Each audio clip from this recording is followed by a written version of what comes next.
Hello and welcome back to Road and Load. Remember, you can always get in touch with the comments below. You can get in touch on the social media channels as well. We do love to hear from you guys.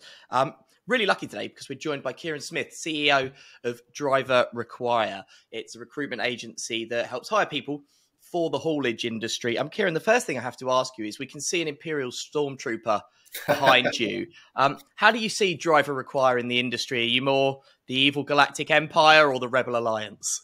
Well, it depends on who's viewing us. I mean, we see ourselves as the Rebel Alliance, but I'd say most of our customers would see us as the evil empire trying to inflict law and order on them and processes and individuals who they don't really want, which is unfortunate because we really are one of the emergency services as far as we see it.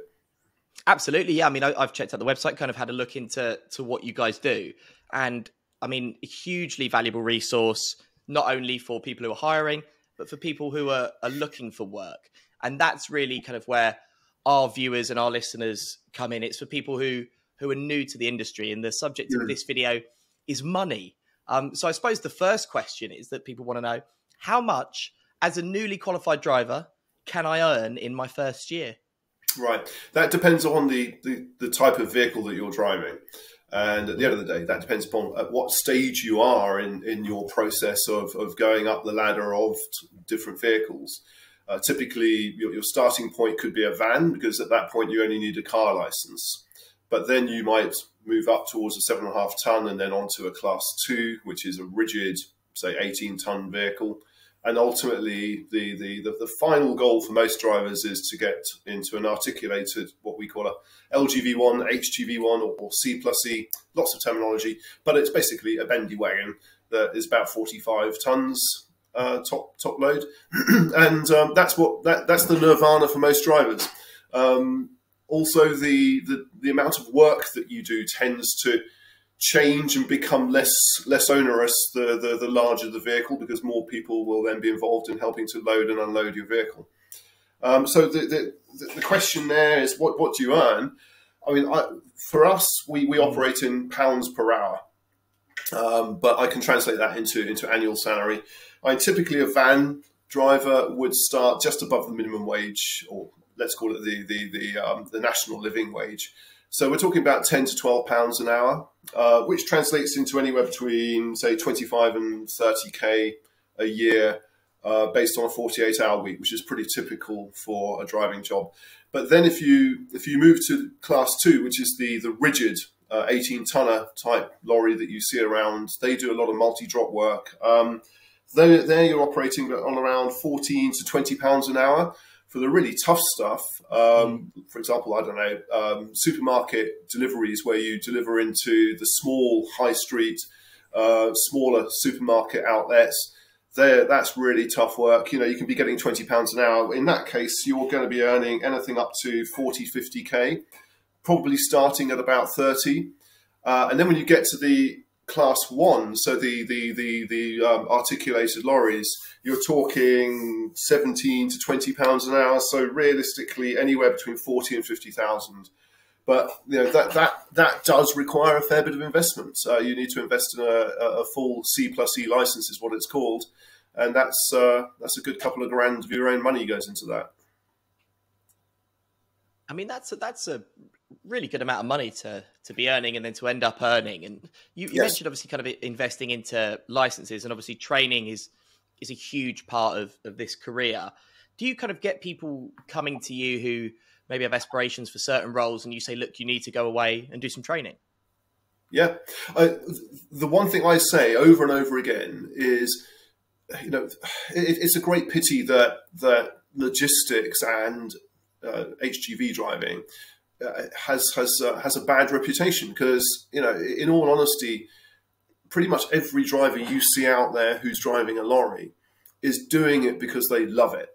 And it is one of those things, you know, we all know if we enjoy driving a car, you know you enjoy driving a car. And you know, there are times you get in and you think, great, you know, I'm in the car now. You know, it's the same thing with a lorry. Once you get that familiarity with it, you start to love it. And in fact, you know, you talk to a lorry driver, they are so enthusiastic about what they do.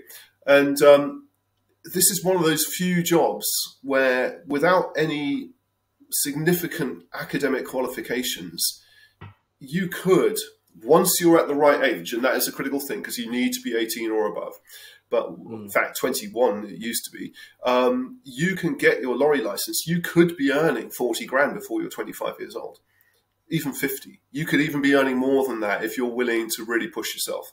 So it is one of those, and it's a great job for people who have learning difficulties. You don't have to be able to be particularly brilliant at English and maths to drive a lorry. You need to have very good spatial awareness. You need to have a sensible head on you, not lose your temper. But as far as academic qualifications are concerned, it's relatively limited. And that's why it's such a great opportunity for such a large number of people out there. Let's talk a little bit about Driver Require and where you guys come in. You're obviously very passionate about the driving industry. Why did you want to do this? I mean, it's been 20 odd years, has it? Well, the company's been around for 20 years. I came in, I'm an engineer by background, and I came in as a business sort of specialist. In all honesty, I love working in people environments. So I love working with people in projects, teams, delivering service. I've done it my whole life.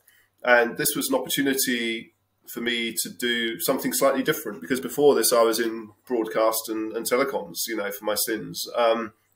But I came into this 15 years ago, actually. I came in 2007 and thought, just a short-term project. The economy crashed and quite a few other things happened, and things didn't go quite the way we expected, and it's become a long-term engagement affair, really, and I've loved it. I've also hated it at times because of the difficulty of what we're doing, and sometimes the lack of appreciation of what we do for companies. But then you do get those moments when clients turn around and go, thank you so much for what you've done. You've helped me to basically get through and deliver to our customers when we thought we never would be able to do so. It's addictive.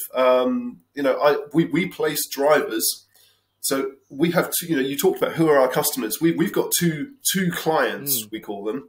One set of clients is our drivers. That in my view, they're our primary customer, our primary client. Our second client is our customers who we provide the drivers to. It's as important to us to get the drivers the work that they want, the money that they want, the conditions that they want, and at the same time to fulfill our customer requirements, which is to have a driver to do a great job, to provide a brilliant service to their customers. And it's addictive. Within our company, if you talk to anybody, they will all be equally enthusiastic and passionate about what they do because we love it. And it's one of those sectors. I mean, I think... Yeah, sorry, go on, Kieran.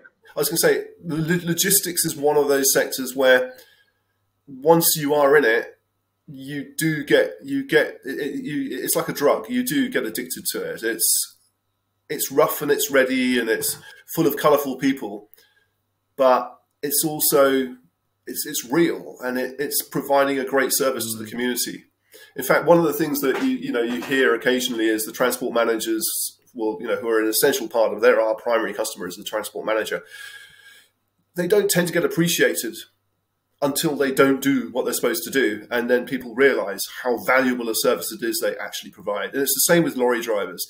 Only really in 2021, when we had the driver shortage crisis during COVID, at that point, people suddenly realized just what an important service they provide.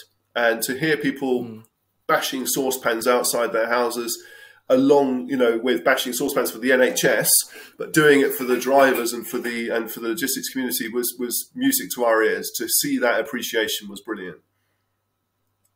Yeah, and I think you're right. It's such an important industry, and it might be an industry as well where if perhaps somebody hasn't been particularly academically inclined, it might work for them.